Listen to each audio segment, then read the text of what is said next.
Porque la historia se lee, se escucha, se vive. Radio Educación y el Instituto Nacional de Estudios Históricos de las Revoluciones de México presentan Historia Viva, la voz del pueblo de México.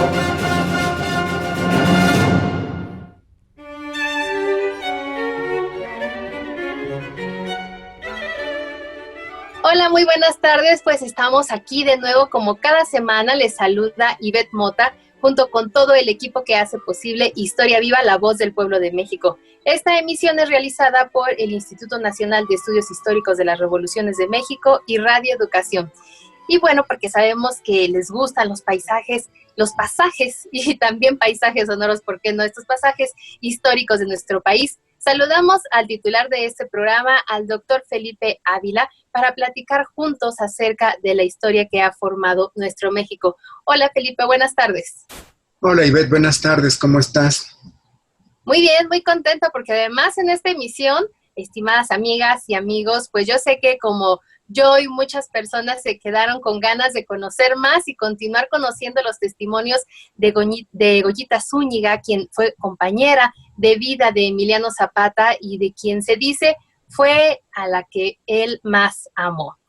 Conocemos, vamos a empezar a conocer, ir más a fondo en la vida del caudillo del sur, de la mano del propio Felipe, quien es autor del libro Las compañeras de Zapata. La semana pasada pues hablamos ya acerca de esta obra tan interesante que nos lleva a conocer a un Zapata muchísimo más humano, más desde el corazón y no tanto como este gran caudillo que conocemos. Y bueno, para empezar pues Felipe, pues tu opinión acerca de esta más reciente publicación, ¿de qué se trata? Pues sí, Ivette, como ya lo comentamos contigo y con nuestro amable auditorio la semana pasada, este libro es un acercamiento a Emiliano Zapata, visto a través de los ojos y contado a través de las propias palabras de algunas de las personas que estuvieron más cerca de él, particularmente de Goyita Zúñiga, quien fue una de las compañeras de Emiliano Zapata con la que procreó 3 hijos y con quien pasó su última tarde y su última noche antes de que lo mataran en la hacienda de Chinameca el 10 de abril de 1919. Como tenemos la fortuna de contar con una entrevista de poco más de 2 horas de Goyita Zúñiga en donde podemos escuchar su voz, este es un testimonio importantísimo de un gran valor histórico y que sirve como columna vertebral para la narración que desarrollo en este libro, que como bien señalas, pues trata de ser un acercamiento a Emiliano Zapata desde una mirada distinta, desde una mirada más personal, más íntima, más cercana a lo que fue como ser humano, y contado a través de lo que significó para algunas de sus compañeras, para algunos de sus familiares, para algunos de sus compañeros, que cuentan de una manera muy vívida, muy emotiva, lo que fue haber estado un tiempo de su vida cerca del caudillo del sur. Y pues es esto lo que ofrece este libro a grandes rasgos. Y bueno, Felipe, pues es momento que sigamos conociendo a Emiliano Zapata, como dices, desde esa otra perspectiva, pues que nos das a conocer, ¿no? De este caudillo del sur, no solo como sujeto histórico, sino también a través de los testimonios de las mujeres que se unieron sentimentalmente con él y que compartieron una historia. En esta emisión particularmente destacaremos los sucesos previos al asesinato de Emiliano Zapata, ocurridos un 10 de abril de 1919. Todo esto, bueno, a través del testimonio de su compañera en la víspera, su compañera Goyita, en la víspera de aquella fatídica mañana. Felipe, ¿en qué contexto podemos ubicar a Emiliano Zapata antes y después de su asesinato?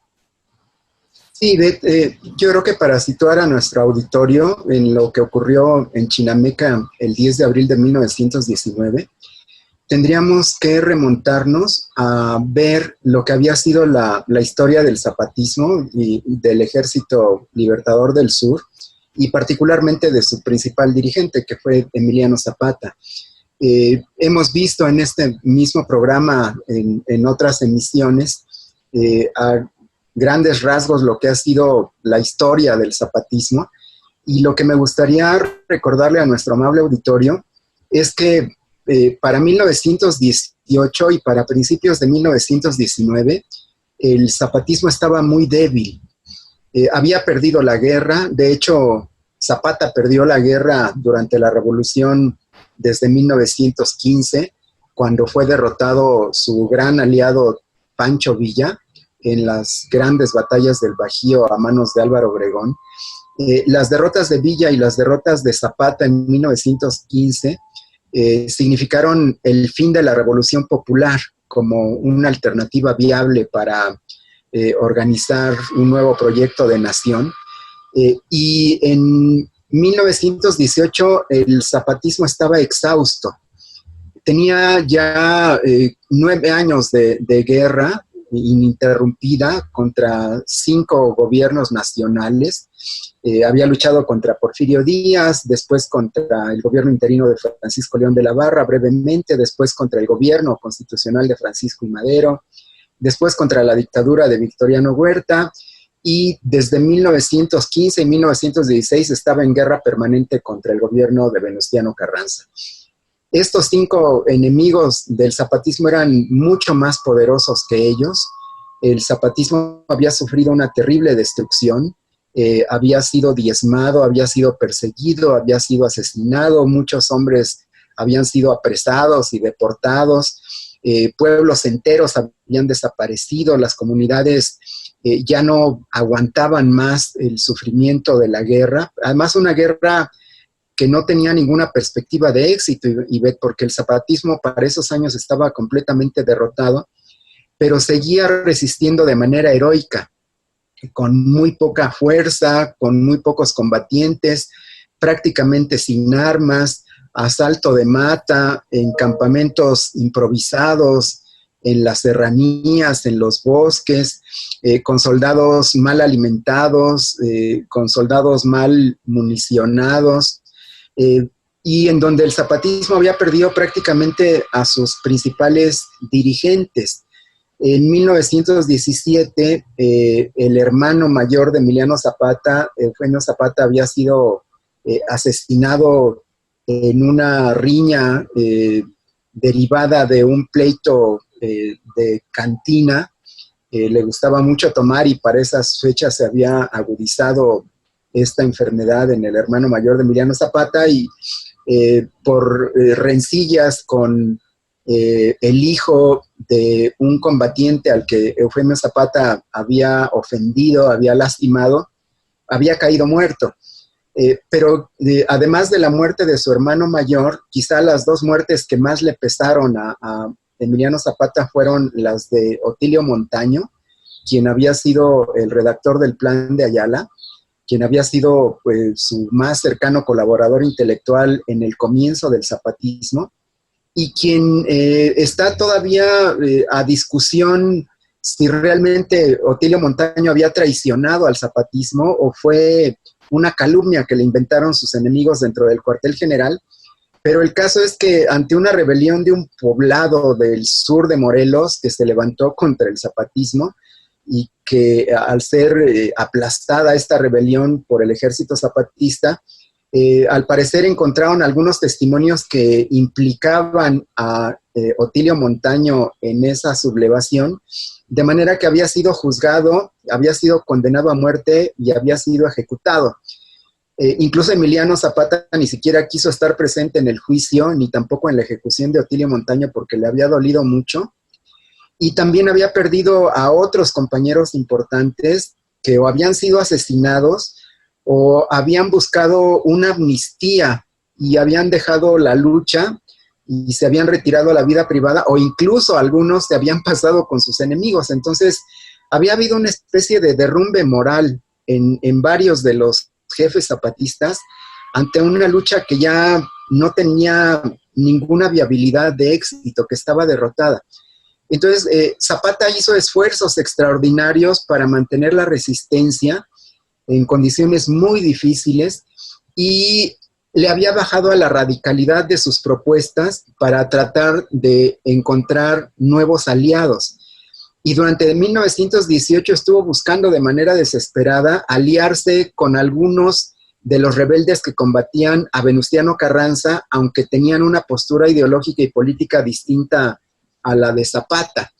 Había tratado de tender puentes con todos los rebeldes anticarrancistas, en donde lo único que los unía era el odio contra Venustiano Carranza, pero no tenían las mismas propuestas ni los mismos proyectos políticos. Ninguna de estas alianzas le resultó a Zapata, que estaba más solo, más aislado y más débil que nunca.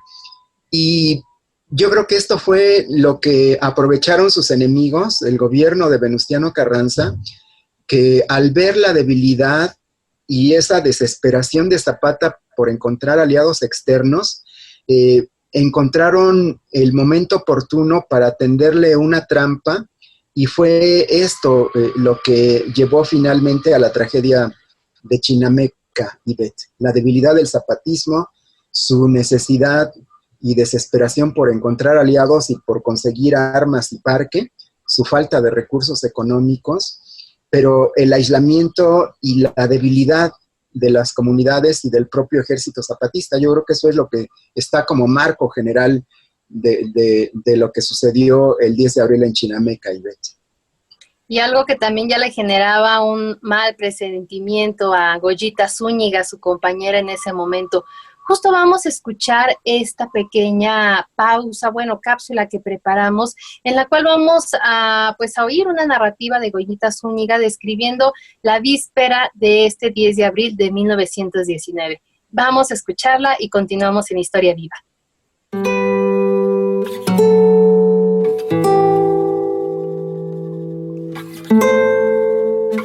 En la víspera del asesinato de Emiliano Zapata, el coronel Jesús Guajardo se presentó a la puerta de su casa aquejado por un cólico fuerte. Por eso, Emiliano le pidió a Goyita que le hiciera una infusión. Mira, mete todo eso que traes y dáselo ahí a los pobres muchachos que vienen de veras, y tienen 10 meses que no han comido. Y que le dice, y que se meten mis hermanas a bales a los soldados que ya conocíamos. Allí les dio, y yo, que nos quedamos Guillermo platicando, yo y él, allí adentro, en la sala de casa de Juanita, mi prima, y que me dice, estábamos platicando y que me dice, en ese que llega, sí, que toca la puerta. Él andaba abrazando a su niña y allá andábamos como de aquí, él abrazándola y a mí dándome aquí, y andábamos dando la vuelta ahí en la sala, y así la puerta, claro, que dice, le habla el coronel Guajardo, y ya entonces, y que cierra así la puerta, la fue cerrando, y me fue dando a mí información que no viera yo, para que no me viera él, el Guajardo, ¿no? Tiene que platicaron los dos en la puerta de la casa, platicaron, y le dice a Gil, porque le dijo todavía hoy, que le dijo, vengo bien malo, general, de la muina que hice, que vérseme zafado ese infame de quién sabe qué, el Vitorino. Dice, y quiero recostarme porque vengo muy malo. Casi me quiero hasta morir. Y ya entonces le dice así, mira, llévatelo al barrio de Guadalupe, allí los encuartelan. Ya se lo llevó para el barrio de Guadalupe, allá está así, y que le digo, y que se mete y que dice, oye, tú me sabes servir una tomita que me dabas cuando me pegaba ese dolor cólico, que él ahorita se me quitaba, hiérvelo, y para que se lo lleve yo.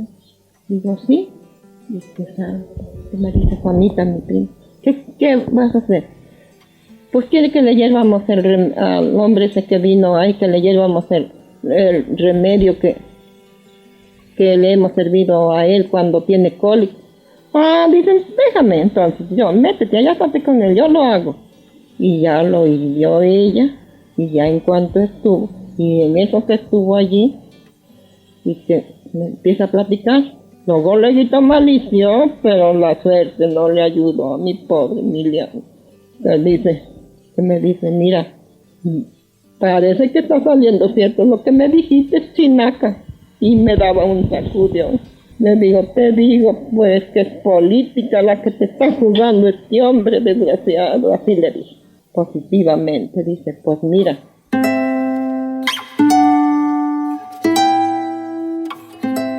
Goyita tenía un mal presentimiento y Milano prefirió hablarle de planes a futuro.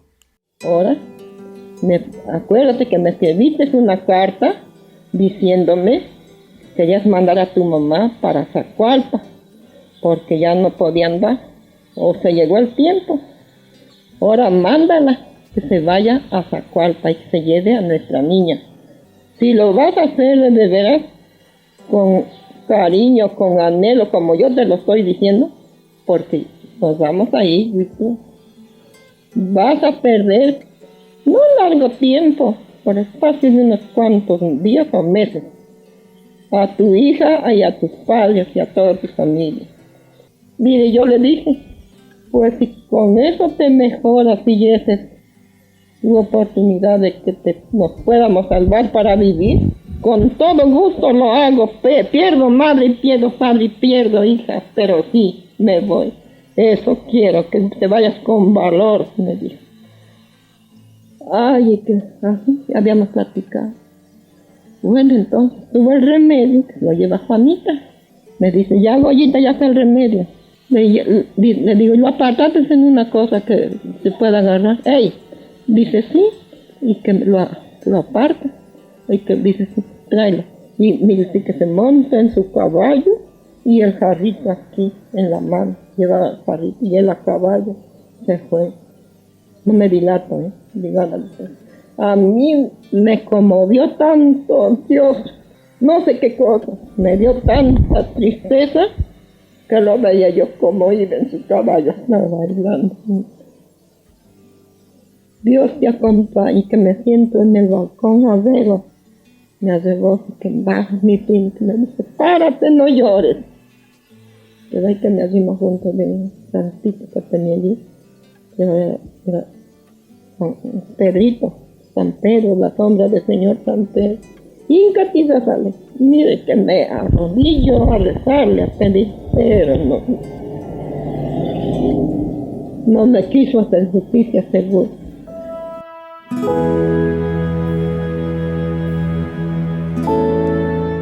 Emiliano se fue a ver al coronel Guajardo y a llevarle un remedio para su cólico. Goyita, preocupada, lo siguió a pie y así narró el encuentro. Ya entonces yo que me quedo allí muy triste en la casa.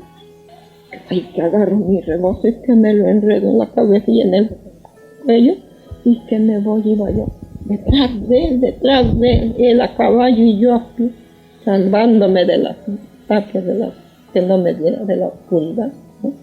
Que no me fuera a ver. Y ahí voy. Y que entra derecho ahí al barrio de Guadalupe. Estaba a un lado, que se baja los bolotes, le agarran el caballo, Gil, que se lo lleva. Y yo, ahí que me quedo agazapada detrás de la puerta. Ahí estoy. Y él estaba tiradote con sus sillas y le dice, se sienta con su carrito, mire usted que hace en la mano. Ya vine, coronel, ya general, dice. Mire, le traigo un remedio, no. Ese remedio me lo hierven a mí y inmediatamente se me quita todos los síntomas que yo siento. Dice, no, pero ya estoy mejorándome con las medicinas que me ha proporcionado aquí el doctor. Mire, en cambio, me he tomado unas gotas y que pide un gotero y un vaso de agua. Me echan unas gotas, mejor me tomo esto y que se lo tomo. Entonces mi remedio no lo tomo. Dice, no, pues avienta el jarro. Estoy mirando. Y le empieza a decir, que mi general, hasta mire, lo sacudía el infeliz Guajardo. Increíble, dice, era que dice que en 24 horas ya ser un legítimo zapatista y amigo de usted, general, qué gusto.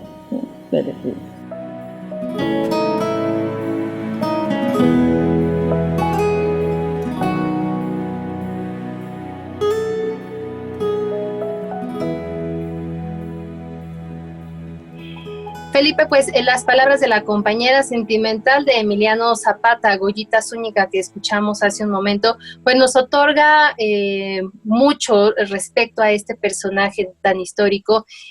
Con base en esta historia que has investigado, ¿por qué Zapata confió tanto en el coronel Guajardo?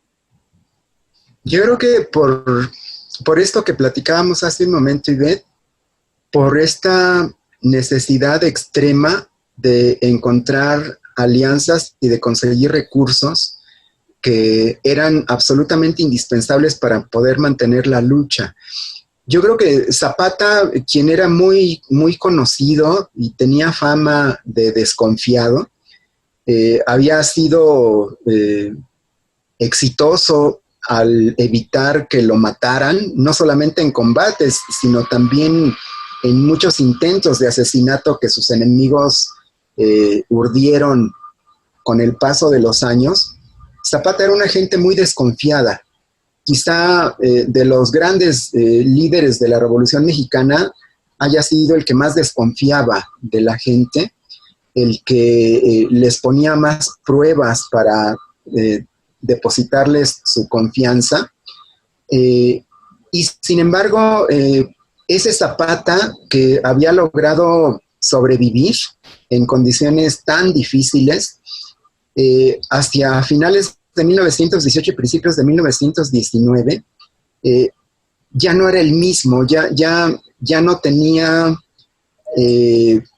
la misma guardia alta, porque el haber mantenido esa actitud que muchos de los que se aliaron políticamente, militarmente con él, lo caracterizaban como un sectarismo, como un aferrarse a los principios y no ceder nunca nada, buscar siempre el todo, o mejor quedarse sin nada en todas sus alianzas políticas.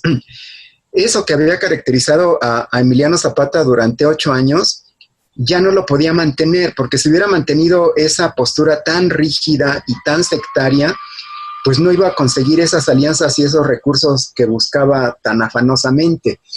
Entonces, yo creo que eso hizo que Zapata bajara la guardia y sus enemigos se dieron cuenta y lo aprovecharon. De todas maneras, no es que confiara tanto en Guajardo. Sí lo necesitaba, pero lo que a Zapata finalmente lo convenció es que le puso una serie de pruebas a Guajardo y Guajardo las pasó con éxito. Relato brevemente para nuestro amable auditorio la trama que se urdió para asesinar a Zapata. Guajardo era un coronel constitucionalista a las órdenes de Pablo González, que era uno de los principales jefes militares que combatían al zapatismo en Morelos. Su jefe inmediato era el general Pablo González. Pablo González le había encomendado una campaña en el sur del territorio morelense y sin embargo, días después de que le dio esa instrucción, en un recorrido que hacía por la zona, Pablo González encontró a Guajardo en una cantina borracho. Entonces se molestó muchísimo, lo apresó, porque en vez de cumplir sus órdenes, pues andaba en la juerga. En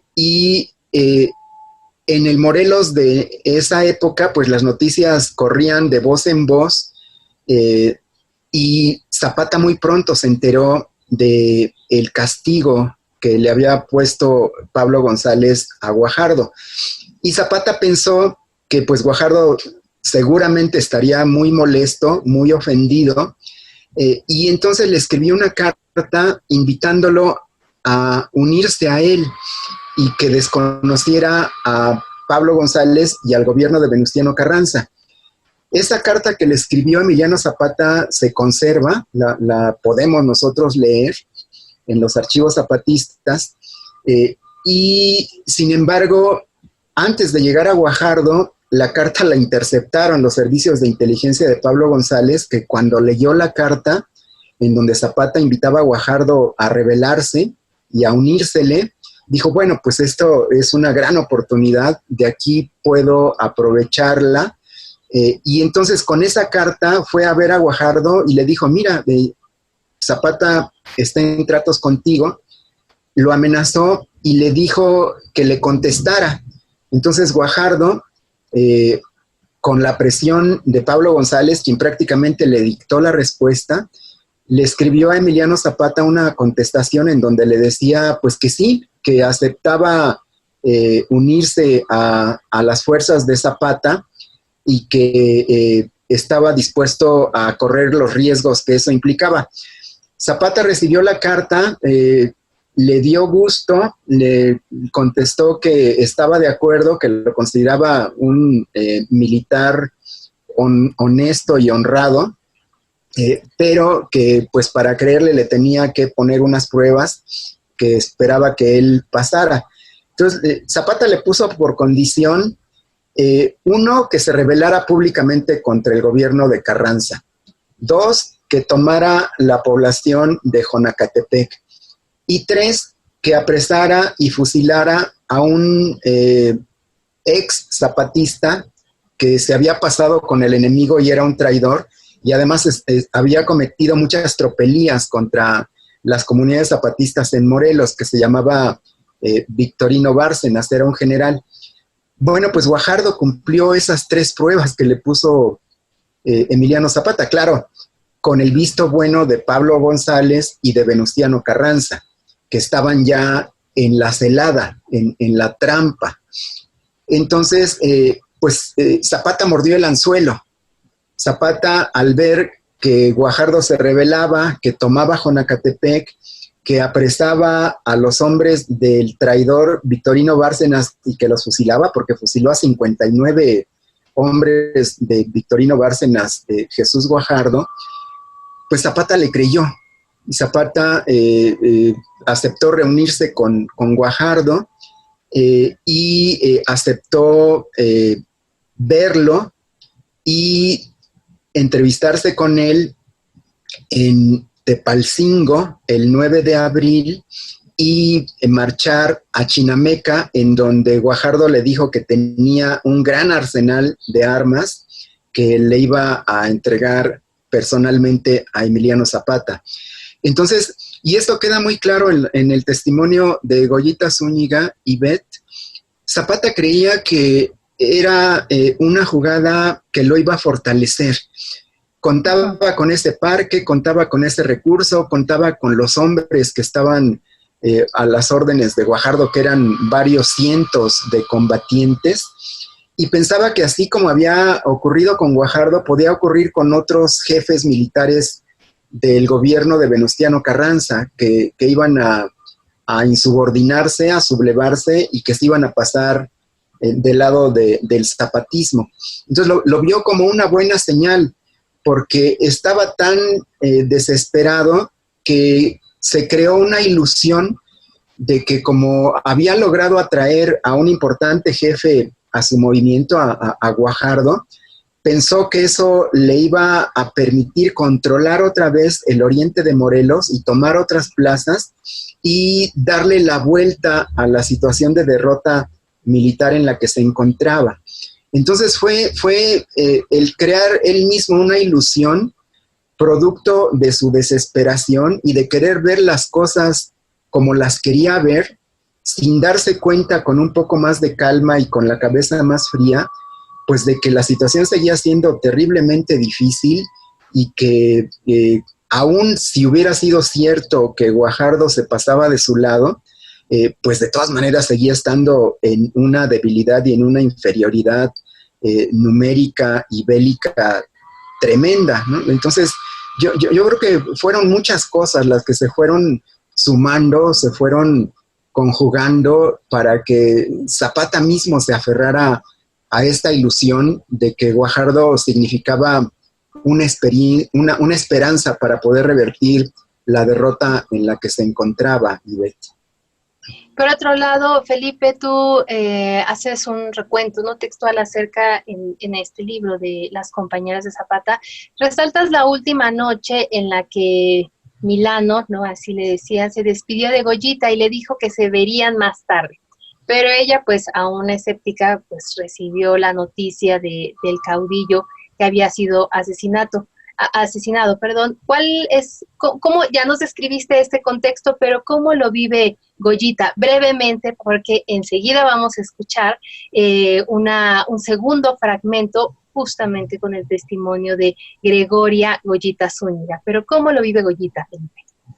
No, pues terrible, y la verdad es que cuando uno escucha la entrevista, casi se le salen a uno las lágrimas de la emoción, porque lo cuenta con tanta viveza, con tanta exactitud, como si lo estuviera viendo otra vez en esos momentos. Goyita tenía varias semanas escondida, porque el traidor Victorino Bárcenas, de quien Zapata le pidió a Guajardo que lo fusilara, no nada más por traidor, sino también porque se había metido con Goyita y con la familia de Goyita, la había andado persiguiendo. Goyita se había escapado 2 veces de que la apresaran los hombres de Guajardo. Cuando llegó Emiliano Zapata el 9 de abril a Tepalcingo en la tarde, Goyita estaba escondida y tenía varios días en que no veía ni a su mamá ni a su papá, ni a la hijita que tenía con Zapata de 8 años. Entonces, cuando Emiliano Zapata llega a Tepalcingo en la tarde del 9 de abril, como hay un gran alboroto en el pueblo, y Zapata mismo no sabía lo que había pasado con Goyita, pensaba que la habían apresado o que la habían matado, y cuando comenzó a preguntarle a los pobladores de Tepalcingo qué había pasado con Goyita, pues algunos le dijeron que no sabían, que tenía semanas desaparecida, y que eso era porque un vecino del pueblo la había denunciado con el gobierno. Entonces Emiliano se enojó muchísimo, mandó a apresar a los que la habían delatado, quiso fusilarlos, y cuando estaba a punto de fusilar a algunos de ellos por haber delatado a Goyita, un hermano de Goyita escucha el escándalo y va a enterarse de qué pasa, y habla con Emiliano y le dice: no, ellos son inocentes, ellos no delataron a mi hermana, y mi hermana está sana y salva y está aquí mismo en el pueblo. Entonces, pues a Zapata le da mucho gusto, ya no continúa con la ejecución de los presos, le dice a su hermano que vaya a traerle a su hermana, la quiere ver, y mientras él organiza la reunión de Chinameca con Guajardo y con sus hombres, que iba a tener lugar al siguiente día, el 10 de abril. Entonces Goyita cuenta con mucho detalle todo esto que pasa casi minuto a minuto, en la tarde y en la noche del 9 de abril hasta la madrugada del 10 de abril, y es realmente conmovedor este testimonio, Ivette. Pues, ¿qué les parece si invitamos a nuestros radioescuchas a justamente disfrutar de este documento histórico, de esta narrativa, en el cual, en este fragmento, es el testimonio de Gregoria Goyita Zúñiga cuando justamente le informan que habían matado a Emiliano Zapata, y regresamos para concluir este programa.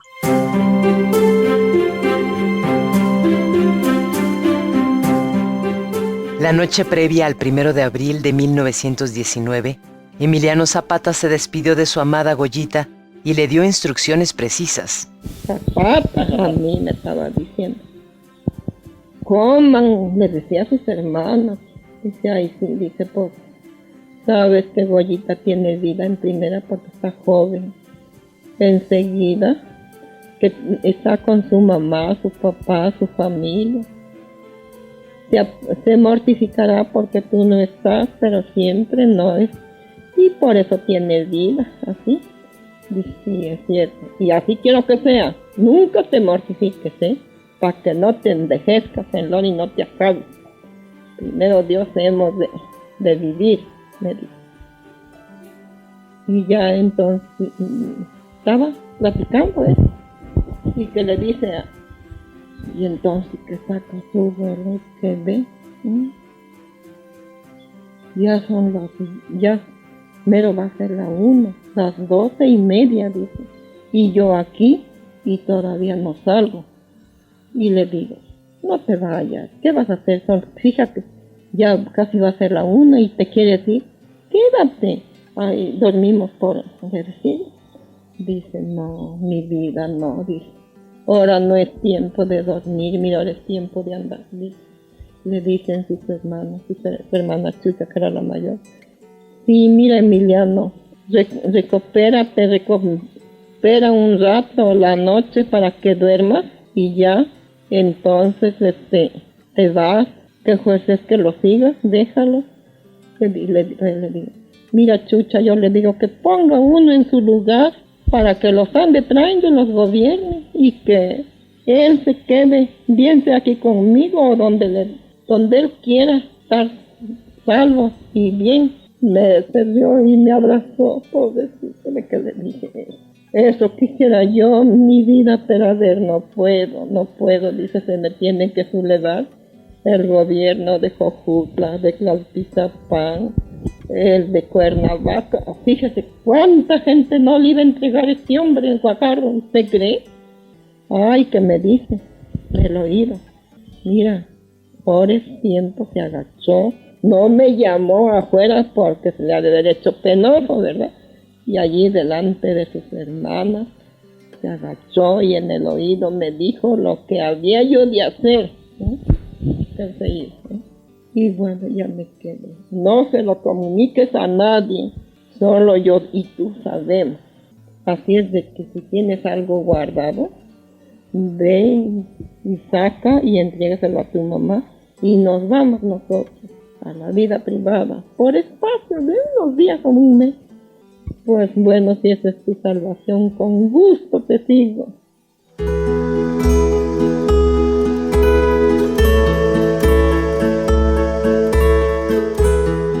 Zapata se fue y Goyita estaba confiada en volver a verlo ahí donde muchas veces se habían visto, en el camino que hace cruz del Quebrantadero a San Miguel.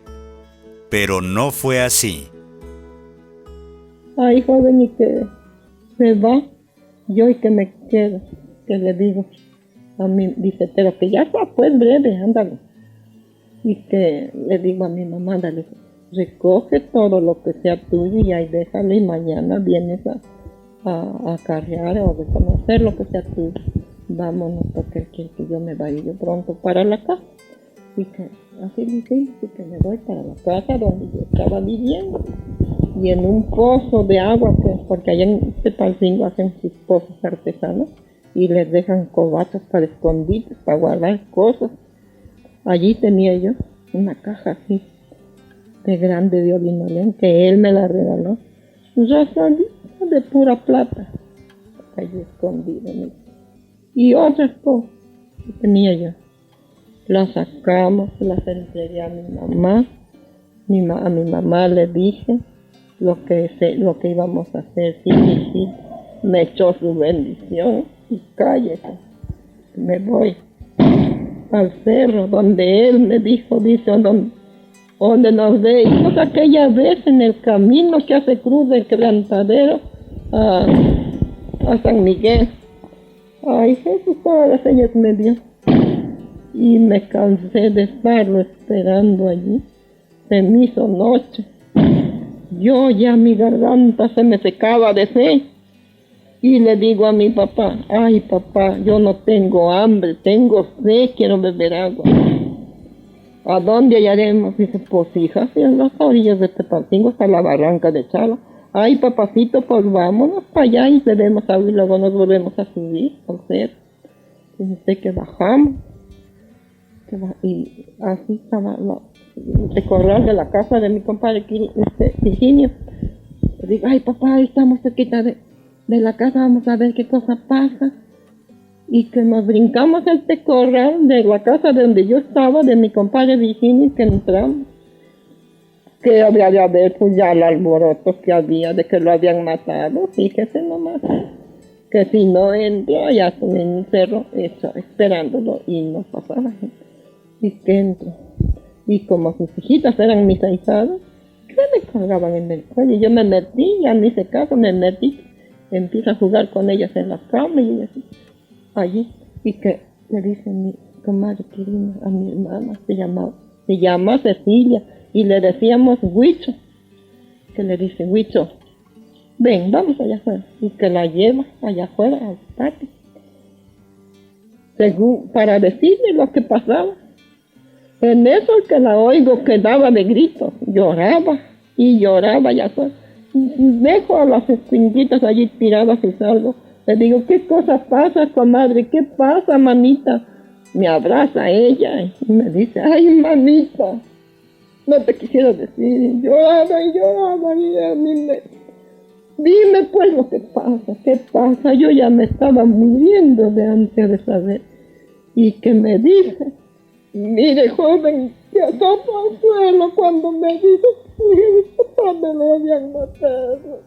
Ay, qué triste de veras, para mí esas cosas eran terribles y yo presencio todo lo que yo vivo y lo que me pasa en mi vida en esta situación tan difícil, joven. Y entonces me levantan de allí que me llevan a una cama. Me empezaron allá a confortar, en eso llegó mi mamá. Ay, mi hijita, dice, llorando también.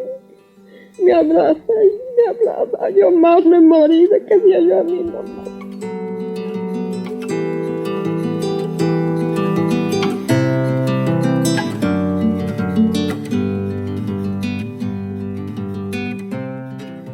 Estamos de regreso en Historia Viva. Felipe, en tu más reciente publicación concluyes tu recuento de la vida de Emiliano Zapata y su gozo por las mujeres que lo acompañaron sentimentalmente, con un tema que ha forjado quizá la leyenda tal vez de más inventada de la Revolución Mexicana acerca de Emiliano Zapata, ¿no? Que no murió en Chinameca. ¿Qué sucedió realmente con el caudillo del sur? Pues sí, Beth, como platicábamos en el segmento anterior, Goyita nos cuenta con mucho detalle lo que ocurrió en las últimas horas de vida de Emiliano Zapata. Está con ella desde la noche en la casa de la familia de Goyita en Tepalcingo. Goyita cuenta lo que platican. Goyita cuenta que llama a su hija, que tenían ellos dos, la única sobreviviente porque los otros dos hijos habían muerto muy pequeños. Uh-huh. Cuenta cómo Zapata la acaricia, la abraza, le dice que qué bonita está. A sus hermanas, a las dos hermanas de Zapata que están ahí con ellos, les presume a su hijita de lo linda que se ve. Y Goyita narra también las instrucciones que le da Zapata de que se vaya al cerro y que se vean en un lugar en el que se habían visto en muchas ocasiones anteriores y que lo espere, que él tiene que ir a Chinameca a arreglar y a recibir el parque y las armas que le va a entregar Guajardo. Goyita trata de detenerlo, es muy conmovedor que le dice, ya es muy noche, quédate a dormir y te vas temprano. Y Zapata le responde, no, Goyita, no es tiempo de dormir, es tiempo de marchar. Y se va, diciéndole a Goyita que lo espera. Incluso es también muy, muy significativo y muy emotivo que Zapata le dice que se van a ir a vivir juntos, que él ya no quiere vivir esa vida así y que va a estar junto con ella, que lo espere. Y Goyita eso es lo que hace, se va, le dice nada más platícale a tu mamá y dale el dinero que llevaba Zapata, unas monedas de oro y de plata que tenía. Goyita va con su mamá, le da el dinero, le dice que Zapata le dijo que lo iba a alcanzar en el cerro y se va para allá y Goyita se queda esperándolo pues como la leyenda de Penélope. Zapata nunca regresa, ella se queda ahí horas y horas esperándolo, días, y después se entera que, pues, que a Zapata lo mataron y Goyita no lo puede creer, se desmaya, porque además andaban persiguiéndola, sus familiares y sus amigos la tienen que esconder, porque muerto Zapata, Carranza y Pablo González pensaban que con eso se acababa el zapatismo, pero el zapatismo no se acabó con la muerte de Emiliano, y también quisieron matar a otros de sus seguidores y también iban detrás de sus familiares, y Goyita pues era una de sus principales presas, ¿no? Tuvo que esconderse, y Goyita después regresó varias semanas porque ella estaba segura de que Emiliano iba a regresar, y lo anduvo buscando por los cerros por donde habían caminado juntos tantas veces, y ella se aferraba a que Zapata no había muerto. Y en eso que ella cuenta, comienzan los testimonios de esta leyenda que tú mencionas, Ivette.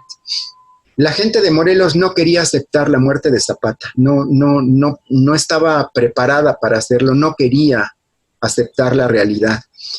Y casi desde el mismo día que lo mataron, comenzó la leyenda de Zapata, porque Zapata era un trofeo valiosísimo para Carranza y para Pablo González. Hicieron que fotografiaran su cadáver, que filmaran su sepelio, y Pablo González llevó a algunos de los líderes y de los compañeros de Zapata para que dieran testimonio ante notario público de que en efecto era el cuerpo de Emiliano Zapata y que estaba muerto, porque sabían que la gente no iba a aceptar su muerte. Y esto lo hicieron, y algunos compañeros de Zapata cuentan también que, pues, que no era Zapata, que no tenía las señas físicas, que no tenía el lunar en la mejilla, que no tenía una cicatriz de una manita en el pecho, que tenía las falanges de los 10 dedos de la mano completa, y le dicen que a Emiliano le faltaba la última falange del dedo meñique, que la había perdido en un jaripeo, al azar una vaquilla. Algunos decían también que no tenía una cornada, que le habían dado un toro en una pantorrilla. De manera que comenzó desde esa misma noche la leyenda de que Zapata era demasiado listo para haberse dejado matar, que sabía que lo querían matar y que en su lugar mandó a un doble, a un compadre que se le parecía mucho, y hay descripciones de soldados zapatistas, de mujeres zapatistas, que dicen, no, pues al que mataron fue a fulanito, no, al que mataron fue a este otro. Hay por lo menos 4 dobles de Emiliano Zapata que dicen que fueron los que fueron muertos en Chinameca. Y desde ese día comenzó la leyenda de que Zapata era demasiado listo para dejarse matar y que había huido. Y también comenzó la leyenda mesiánica de que Zapata ya había decidido desaparecer de la escena para que no siguieran matando a su pueblo, para salvarlo, como en un acto de entrega, para parar el exterminio de su gente. Y se empezó a forjar una leyenda de lo más fantasiosa, porque es una leyenda como todas las leyendas que surgen de la tradición oral, con múltiples variantes. Entonces hay la versión de que Zapata se fue a Arabia con un árabe del ejército zapatista, otra que se fue a Hungría con un gitano, otras que se fue a vivir a Oaxaca en una cueva, otras que tenía una novia a la que quería mucho en Teposteco o en Cocoyoc y que había ido a formar una nueva familia con ellas. Y comenzaron, Goyita cuenta cómo semanas después del 10 de abril se encontró a pobladores que le decían que habían visto a Emiliano en su caballo y que les había hablado y los había saludado. Entonces se creó de veras una fantasía, una leyenda maravillosa y de veras increíble, porque yo todavía hacia 1986, 87, llegué a platicar con viejitas y viejitos zapatistas que me contaban alguna variante de esta leyenda y estaban convencidos de que Zapata no había muerto. Y esa leyenda duró por lo menos 80 años, Ivette. Y todavía en los 90s hay testimonios de algunos periodistas que entrevistaron a gente de Morelos en donde sostenían que Zapata no había muerto en Chinameca. Claro, ya no podía tener más de 100 años, ya había muerto, pero no en Chinameca, en 19, había muerto en los 50s o en los 60s, pero no en Chinameca, en 19. Es una de esas cosas que de verdad, cuando uno las conoce y las escucha, no da crédito porque te lo contaban como si lo hubieran visto con sus ojos, ¿no? Es realmente una historia maravillosa. Así es justamente el volver a vivir, ¿no? Estos momentos históricos y darles eso, o sea, darles vida, volverlos a sentir. Y bueno, esperamos que justo a través de este programa, en estos 2 programas dedicados a las compañeras de Emiliano Zapata, también hayan podido ustedes vivir este lado más sentimental y humano de este gran líder que, bueno, seguramente quedará en la memoria de no quererlo dejarlo morir. Felipe, finalmente ya para cerrar en 2 minutitos este programa y también para conocer un poco como conclusión desde tu perspectiva a ti como historiador, ¿cómo ha influido en ti el personaje de Emiliano Zapata, pues visto desde su vida amorosa y sentimental? Bueno, yo creo que este es quizá el libro que más me ha gustado de todos los que yo he escrito, justamente por la parte emotiva, porque me permitió acercarme a, pues, quien es mi principal personaje de investigación de toda la vida. Si hay algún tema de investigación que define mi vida, es Zapata y el zapatismo. Y a pesar de todos los años que yo tengo trabajando este tema, encontré cosas nuevas, cosas que yo no sabía. Y creo que es el primer acercamiento que tengo a un Zapata más real, más humano, más íntimo, y también a algunas de las personas que estuvieron más cerca de él. Fue un acercamiento distinto hacia Zapata y hacia algunas de las gentes que estuvieron más cerca de él. Y eso para mí fue una lección conmovedora. De verdad, a mí me encantó escribir este libro. Y pues me gustaría que fuera un libro que fuera siendo leído, entendido, y que provocara pues la misma emoción que me provocó a mí investigarlo y trabajarlo, Ivette.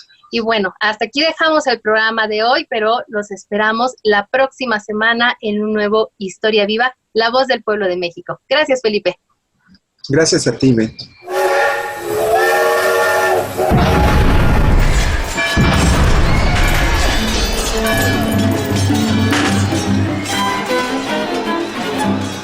Porque la historia se lee, se escucha, se vive. Radio Educación y el Instituto Nacional de Estudios Históricos de las Revoluciones de México presentaron Historia Viva, la voz del pueblo de México.